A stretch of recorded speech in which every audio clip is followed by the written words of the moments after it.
Hello friends, love your food में आपका स्वागत है। आज मैं साबूदाना लड्डू बनाने वाली हूँ। ये वीडियो मेरे लिए बहुत ही ज़्यादा स्पेशल है क्योंकि ये मेरा 200वां वीडियो है।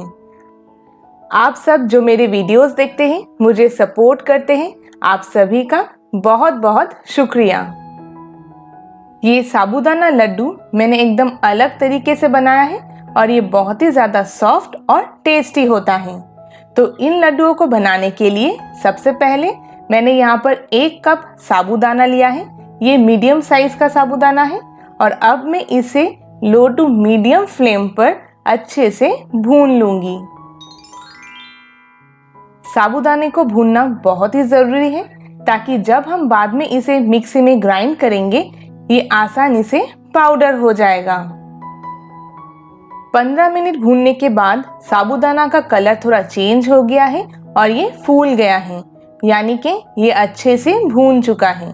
तो अब मैं गैस को बंद कर दूंगी और साबूदाने को ठंडा होने के बाद मिक्सी में पीस लूंगी। अब मैं 1 टेबलस्पून के करीब चॉप किया हुआ बादाम और 2 टेबलस्पून डेसिकेटेड कोकोनट को 1 मिनट के लिए भून लूंगी। आप इस लड्डू में अपना मनचाहा कोई भी ड्राई फ्रूट्स ऐड कर सकती हैं, लेकिन इस नारियल का बुरादा आप इसमें ज़रूर ऐड करें। इससे साबूदाना लड्डू और भी ज़्यादा टेस्टी होता है। नारियल का बुरादा हल्का ब्राउन कलर का हो गया है तो मैंने गैस को बंद कर दिया है और अब मैं इसे इस पैन से निकाल लूंगी। तो इस लड्डू को बनाने की सारी तैयारियां कर लेने के बाद मैं इस पैन में 2 टेबलस्पून घी को हल्का गरम कर लूंगी। फिर मैं इसमें एकदम बारीक पीसी हुई साबूदाना का पाउडर डाल दूंगी। आप चाहे तो साबूदाना के पाउडर को एक बार छान ले और उसमें जो बड़े पीसेस रह जाएंगे उसे वापस से मिक्सी में आप पीस लें। तो अब इन दोनों को मिक्स करके मैं 1-2 मिनट के लिए भून लूंगी ताकि साबूदाना में घी का फ्लेवर अच्छे से आ जाए। नेक्स्ट मैं इसमें भूनकर रखा हुआ बादाम और डेसिकेटेड कोकोनट को डालकर इन सभी को अच्छे से मिक्स कर दूंगी। मैंने एक और तरीके से बनाया हुआ साबूदाना लड्डू का रेसिपी वीडियो अपने चैनल पर अपलोड किया था, उसका लिंक मैं डिस्क्रिप्शन बॉक्स में दे दूंगी। आप चाहें तो उसे भी एक बार चेक कर लें।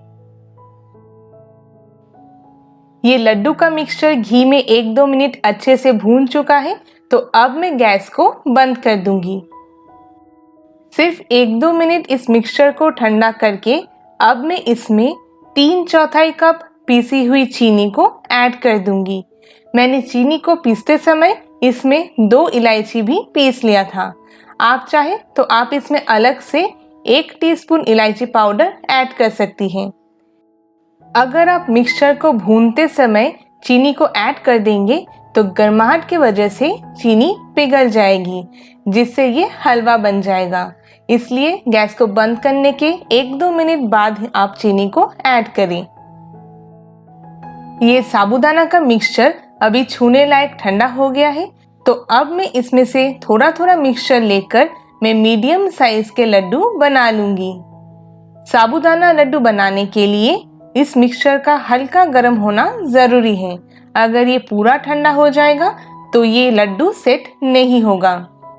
मैं इन लड्डुओं को बादाम के स्लाइस से गार्निश करूंगी। अगर साबूदाना लड्डू किसी कारण अच्छे से नहीं बन रहे हैं तो इस मिक्सचर में और आधा टीस्पून घी को ऐड करें।